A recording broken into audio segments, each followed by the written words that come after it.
السلام علیکم ورحمۃ اللہ وبرکاتہ۔ بسم اللہ الرحمن الرحیم۔ عزیز طلبہ، امید ہے آپ سب خیریت سے ہوں گے۔ آج ہمارا ٹاپک ہے عقیدہ آخرت، شجاعت، استقامت اور ایثار کا محرک۔ مطلب اس ٹاپک کا یہ ہے کہ جس شخص کے دل میں عقیدہ آخرت ہوتا ہے اس کے اندر شجاعت ہوتی ہے، یعنی بہادری ہوتی ہے، ٹھیک ہے، نہ ڈر ہوتا ہے۔ استقامت ہوتی ہے، یعنی استقلال ہے، اس کے اندر استقامت ہے، اس کے پاؤں جمے ہوتے ہیں حق پر۔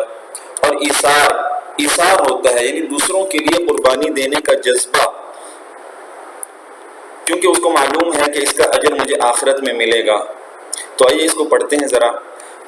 کبھی آپ نے سوچا کہ حضرت ابراہیم علیہ السلام کیوں کر آگ میں کود پڑے؟ یعنی ابراہیم علیہ السلام آخر آگ میں کیوں کود پڑے جب نمرود نے ان کو آگ میں ڈالا تھا؟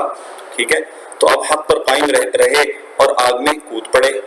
حضرت اسماعیل علیہ السلام چھوٹی سی عمر میں کس طرح قربانی کے لیے تیار ہو گئے؟ کیا وجہ تھی کہ جب ان کے والد ابراہیم علیہ السلام نے ان سے کہا کہ بیٹا میں نے خواب دیکھا ہے کہ میں تجھے ذبح کر رہا ہوں چھری سے، تو انہوں نے کیا کہا؟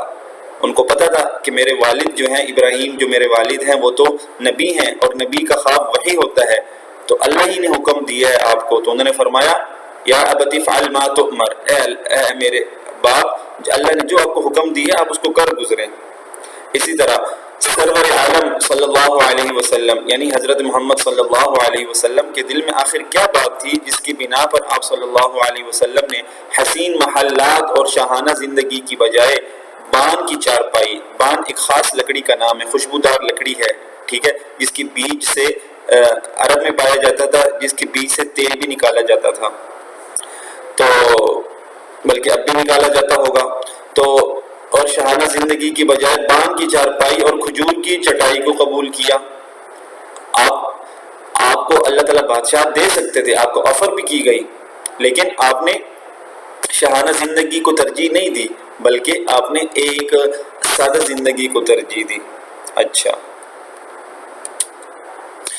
بیٹا، یہ جو چند سوالات کیے گئے ہیں ان کا جواب آخر میں آئے گا، اور سب کا جواب یہی ہے کہ عقیدہ آخرت کی وجہ سے کہ ہمیں ان سب چیزوں کا اجر آخرت میں اللہ تعالیٰ دیں گے، لیکن میں نے آپ کو یہیں پر بتا دیا اور بات آپ کو سمجھ میں آ گئی۔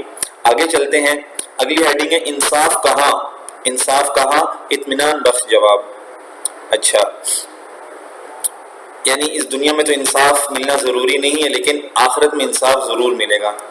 اس دنیا میں بہت سے لوگ ایسے ہیں جو دولت کے نشے میں چور ہیں، ٹھیک ہے نا، دولت کے نشے میں چور ہیں، دولت ہے تو بس اسی کا نشہ ہے، کچھ پرواہ نہیں ہے کیا کر رہا ہوں، غرور و تکبر میں مبتلا ہے، انسانوں پر ظلم ڈھاتے ہیں، یعنی ظلم کرتے ہیں، لوگوں کا حق مارتے ہیں، حتیٰ کہ یتیموں اور بیواؤں تک کے مال و جائیداد ہڑپ کر جاتے ہیں، ان کے ناجائز طور پر ان کے مال کھا جاتے ہیں۔ دوسری جانب وہ لوگ ہیں جنہوں نے دفاع وطن کی خاطر، وطن کا دفاع کرنے کی خاطر، اس کو ڈیفینڈ کرنے کی خاطر، قیام صداقت یعنی سچائی کو قائم کرنے کی خاطر اور انسانی بقا کی خاطر، انسانی زندگی کو باقی رکھنے کی خاطر، ظالم و سنگ دل حملہ آوروں، ٹھیک ہے، سنگ دل بھی کا مطلب کیا ہوتا ہے؟ سخت دل، حملہ آوروں، حملہ کرنے والوں اور چوروں لٹیروں کے خلاف جہاد کیا۔ اور کچھ وہ لوگ ہیں جنہوں نے فاقہ کشی میں زندگی گزار دی، فاقہ کشی یعنی بھوکا رہ کر زندگی گزار دی، بھوک اور خوف کی آزمائش کا سامنا کیا۔ بھوکا رہنا اور خوف کا طاری ہونا ظاہر ہے کہ ایک آزمائش ہے، لیکن نہ کسی کا حق مارا، نہ کسی سے زیادتی کی، لیکن بھوک بھی ہے، خوف بھی ہے، لیکن اس کے باوجود چوری نہیں کی، بھوکا رہنے کے باوجود نہ کسی کا حق مارا، نہ کسی سے زیادتی کی، بلکہ خود دکھ سہ کر دوسروں کو آرام پہنچایا، خود بھوکے رہ کر دوسروں کو کھانا کھلایا، اور حتی المقدور یعنی جہاں تک ممکن ہو سکا زندگی بھر انسانیت کی خدمت کرتے رہے۔ ان سب کا صلہ کہاں ہے؟ ایک مومن کے پاس اس کا یقینی جواب یہی ہے کہ آخرت کے گھر میں جو ابدی ہے، یعنی جو ہمیشہ رہنے والا ہے۔ تو بچوں، آپ نے دیکھا کہ یہ سارے کام، اچھے کام جو انسان کرتا ہے تو کیوں کرتا ہے؟ کیونکہ اس کو پتا ہے کہ مجھے اس کا صلہ آخرت میں ملے گا۔ اگر یہ عقیدہ ایک انسان کا نہ ہو تو ہرگز یہ کام نہیں کر سکتا۔ اس لیے ہمیں چاہیے کہ عقیدہ آخرت اچھی طرح دل میں ہم راسخ کریں، مضبوط کریں۔ اللہ تعالیٰ ہم سب کو عمل کرنے کی توفیق دے۔